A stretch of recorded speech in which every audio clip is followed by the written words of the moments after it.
ठंड में बारिश का कहर।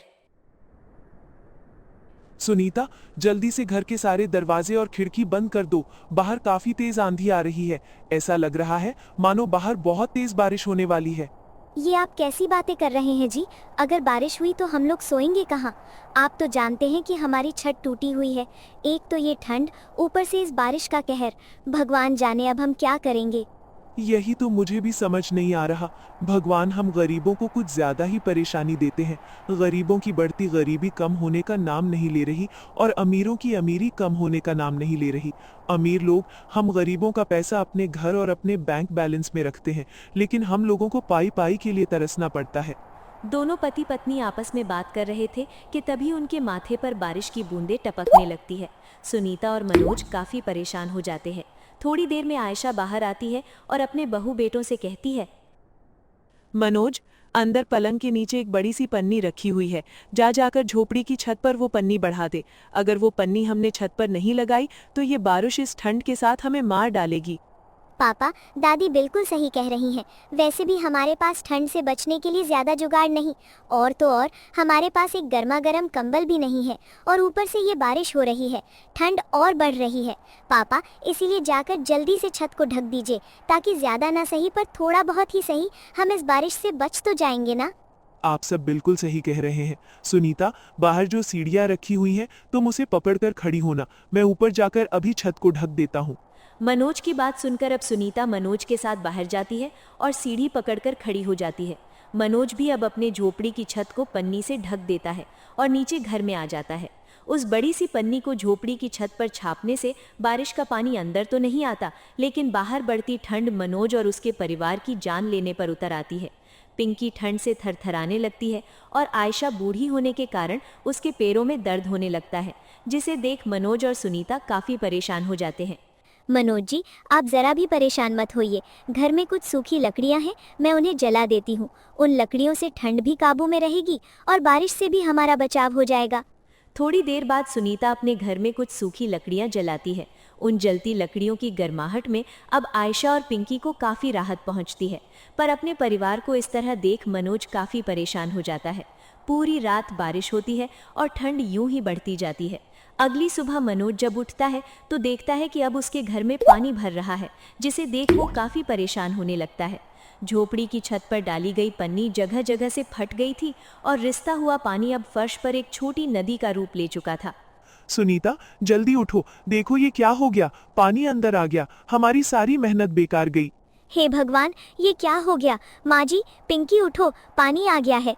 सुनीता तुरंत आयशा और पिंकी को उठाती है और उन्हें उस ऊंचे हिस्से में ले जाती है जहां पानी कम जमा हुआ था। मनोज तुरंत टिन का डिब्बा उठाता है और फर्श पर जमे पानी को बाहर फेंकना शुरू कर देता है। तो वहीं पिंकी कांपते और खांसते हुए अपनी माँ से कहती है, माँ, बहुत ठंड लग रही है, और अब तो ये पानी कहाँ से आ गया? मैं अभी पानी बाहर निकालता हूँ बेटा, तुम चिंता मत करो। ये गरीब का नसीब है और कुछ नहीं। मनोज, तुम दोनों क्यों परेशान हो बेटा? तुम अपनी पिंकी और सुनीता का ध्यान रखो। ये बारिश हमारे लिए प्रलय है।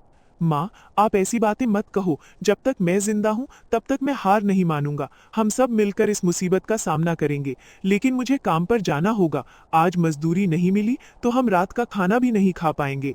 हाँ जी, आप जाइए, लेकिन अपना ध्यान रखना। बाहर बहुत ठंड और कीचड़ है। ध्यान से जाना और ध्यान से काम करना। मनोज अपना फटा हुआ स्वेटर पहनता है और ठेकेदार से काम की उम्मीद में घर से निकल जाता है, लेकिन ठेकेदार के घर पहुंचने पर उसे निराशा ही मिलती है। एक नौकर उसे डांट कर कहता है, अभी साहब सो रहे हो और आप आज कोई काम नहीं है। सब देखो मुंह उठाकर आ जाते हो। चलो जाओ यहाँ से। मनोज खाली हाथ और निराश होकर वापस अपनी झोपड़ी की ओर चल पड़ता है। उसका दिल भारी था, क्योंकि उसके पास शाम के भोजन के लिए भी एक पैसा नहीं था। जैसे ही वो घर पहुंचता है, उसकी नजर पिंकी पर पड़ती है। सुनीता, काम नहीं मिला। ठेकेदार ने दरवाजा भी नहीं खोला और अपने एक नौकर को बाहर भेजकर मुझे कह दिया कि आज काम नहीं है। आप क्या बात कर रहे हैं जी? ये तो एक और बड़ी मुसीबत आ गई। पिंकी को बहुत तेज बुखार है, रात भर भीगी, इसीलिए ठंड लग गई। हमें डॉक्टर के पास जाना पड़ेगा। मनोज तुरंत अपनी बेटी को गोद में उठाता है और उसे फटे हुए शॉल से लपेटकर डॉक्टर के क्लिनिक की ओर चल पड़ता है। वो किसी तरह डॉक्टर के पास पहुंचता है। डॉक्टर जांच करते हैं और कहते हैं कि पिंकी को तेज निमोनिया है और इसे तुरंत दवाइयाँ चाहिए, इसीलिए जल्दी से काउंटर पर फीस जमा करवा दो ताकि पिंकी का इलाज हो सके। डॉक्टर साहब, मेरे पास इस वक्त सिर्फ 50 रुपए हैं। मैं एक मजदूर हूँ, मेरी बेटी की जान खतरे में है। मैं आपको बाकी पैसे कल सुबह काम पर जाते ही दे दूंगा। प्लीज मेरी बेटी की जान बचा लीजिए। माफ करना, बिना पैसे की दवाई नहीं दे सकता मैं। नियम तो नियम है। डॉक्टर की ये बात सुनकर अब मनोज का दिल टूट जाता है, क्योंकि उसकी गरीबी ने उसे लाचार कर दिया था। उसकी आंखों से आंसू बह रहे थे। तभी क्लिनिक में बैठी एक अजनबी महिला ये सब देखकर डॉक्टर से कहती है, डॉक्टर साहब, आप अपनी फीस के चलते एक बच्चे की जान खतरे में डाल रहे हैं। खैर कोई बात नहीं, आप मुझसे फीस ले लीजिए और दवाई इन्हें दे दीजिए, क्योंकि इनकी फीस मैं दे रही हूँ। उस दयालु महिला ने 400 रुपए दिए और मनोज से कहा कि वो अपनी बेटी को दवाई दे।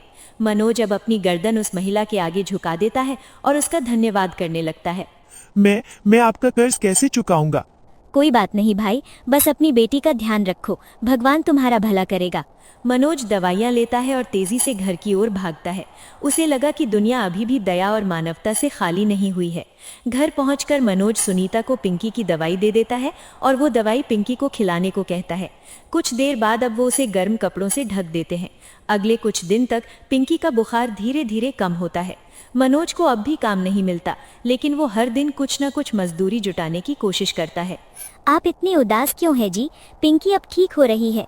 मैं उस अजनबी महिला के बारे में सोच रहा हूँ जिसने हमारी मदद की।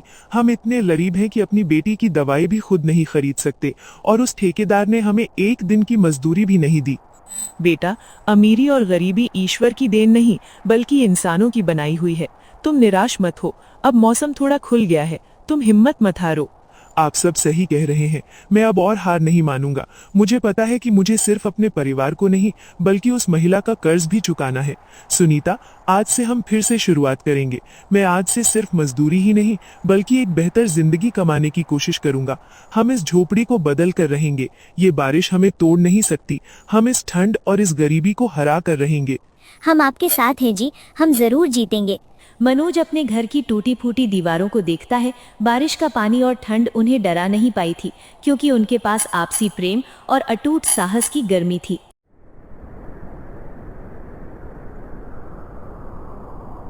दरियागंज नाम के छोटे से गांव में हर साल ठंड पड़ती थी, लेकिन इस बार ठंड कुछ अलग ही स्तर पर थी। जनवरी का महीना अभी शुरू ही हुआ था और ऐसा लग रहा था सर्दी अपनी चरम सीमा पर पहुंच गई हो। गांव की छोटे छोटे घरों की छतें सुबह ओस की जगह सफेद बर्फ की परत से ढकी होती। पेड़ों की शाखाएं मानो ठंड से सिकुड़ गई थीं। सूरज भी ऐसा लगता था जैसे बादलों की मोटी चादर ओढ़े सो गया हो। ठंड का मौसम अमीरों के लिए तो बहुत ही सुहाना होता है, लेकिन गरीबों के लिए मुसीबत का पहाड़ टूटने जैसा है। ये ऐसे ही एक गरीब परिवार की कहानी है। किशन के परिवार पर ठंड का मौसम कहर बनकर टूटता है। हे ऊपर वाले, ये इतनी ठंड कैसे पड़ा रहे हो? इतनी ठंड में तो घर से निकलना भी मुश्किल हो गया है। लगता है इस बार ठंड कुछ ज्यादा ही बढ़ गई है। सच में ऐसी ठंड तो पहले कभी नहीं देखी। बाहर जाने का तो मन ही नहीं करता। ठंडी हवा बदन को चीरती हुई निकलती है। हाँ सरला, और देखो सूरज भी जैसे मानो लुका छुपी खेल रहा है। दिन भर कोहरा छाया रहता है। लगता है कि ठंड और बढ़ती चली जाएगी। सच में इस बार ठंड ने तो सबकी हालत खराब कर दी है। तुम बाहर कैसे जाओगे? तुम्हें तो सुबह सुबह उठकर सेठ धनीराम की दुकान पर जाना पड़ता है। हम तो फिर भी घर में रहते हैं और चूल्हे के पास बैठकर कुछ गर्माहट ले लेते हैं। क्या करें सरला, काम तो करना ही पड़ेगा। सेठ जी को तो कोई फर्क नहीं पड़ता कि कितनी ठंड है, उन्हें तो बस काम समय पर चाहिए। अच्छा सरला, तो अब मैं चलता हूँ, नहीं तो मालिक फिर से गुस्सा करेंगे। किशन एक चाय की दुकान पर चाय बनाने का काम करता था, जहां उसे बहुत कम पैसे मिलते थे और उसके परिवार का गुजारा बस किसी तरह से चल रहा था। दरियागंज गांव में हर साल सर्दी का मौसम आता था, लेकिन इस बार ठंड कुछ ज़्यादा ही भयानक थी। आमतौर पर गांव के लोग सर्दी को हंसी खुशी सहन कर लिया करते थे, लेकिन इस बार मौसम में सभी को मुश्किल में डाल दिया।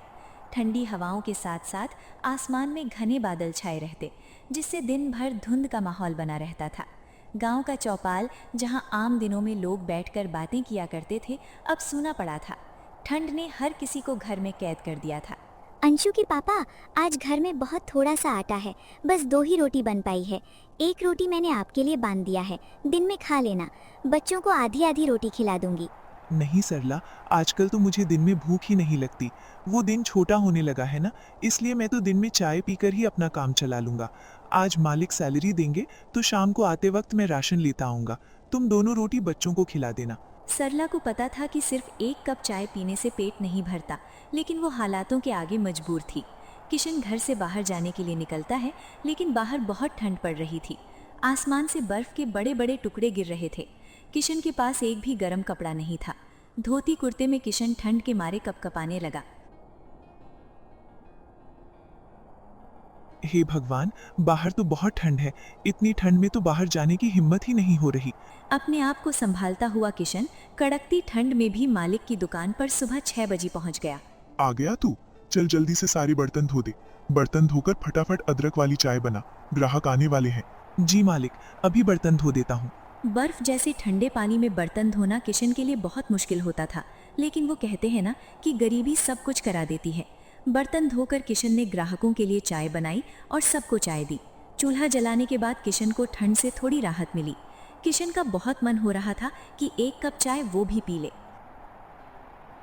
हे भगवान, ठंडे पानी से बर्तन धोने के बाद हाथ तो मानो जैसे जम ही गए। इतनी ठंड हो रही है, क्यों ना 1 कप चाय मैं भी पी लूं? उसने मालिक को 1 कप चाय दी और खुद भी 1 कप चाय पीने लगा। तभी मालिक ने उसके हाथ में चाय का कप देख लिया और गुस्से से भड़कने लगा। ये क्या किशन, तुम्हें यहाँ चाय बनाने के लिए रखा गया है या चाय पीने के लिए? मालिक, वो बहुत ठंड लग रही थी, गलती हो गई मालिक। आगे से चाय कभी नहीं पीऊंगा। ठंड लग रही थी? आज तो मैंने तुझे रंगे हाथों पकड़ लिया ना। जाने रोज तू कितने कप चाय पी जाता होगा।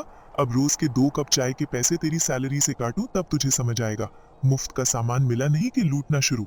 बेचारा किशन सैलरी काटे जाने की बात से बहुत दुखी हो गया।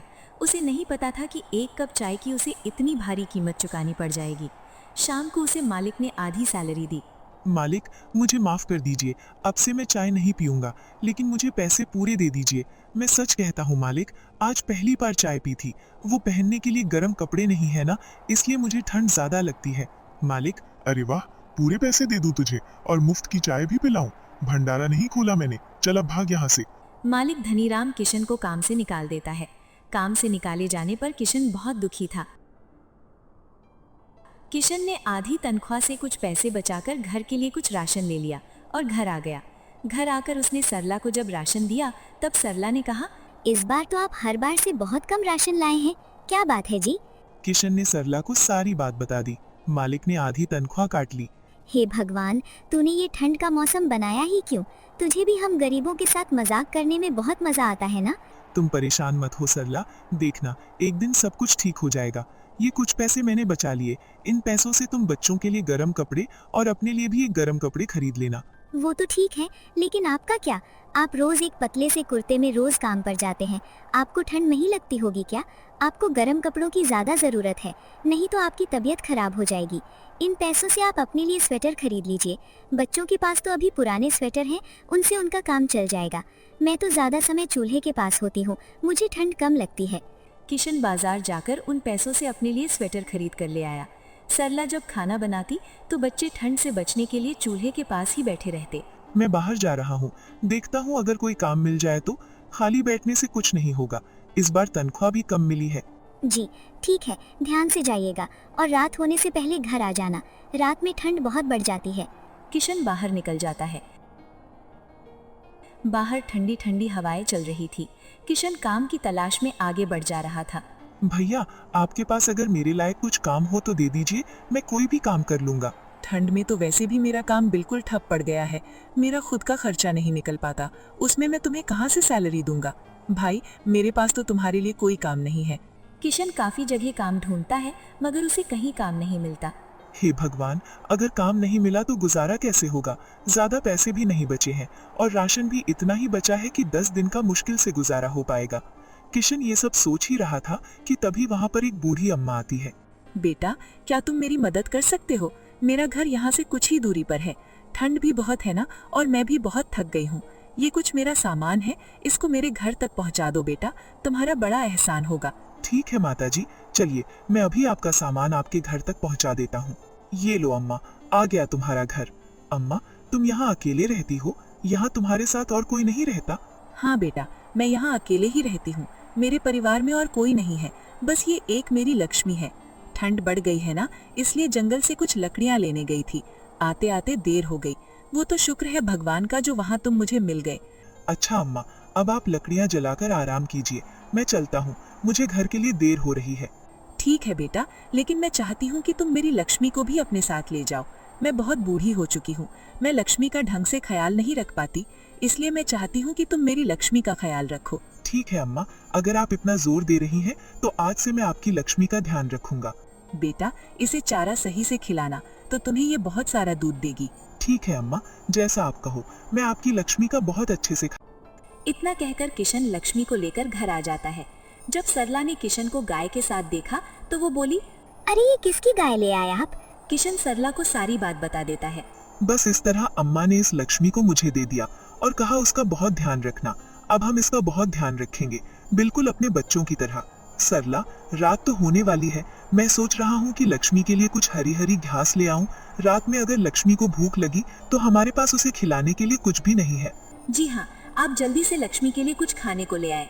किशन जंगल की ओर निकल जाता है और लक्ष्मी के लिए ढेर सारा चारा लेकर घर पहुँचता है और लक्ष्मी को खिला देता है।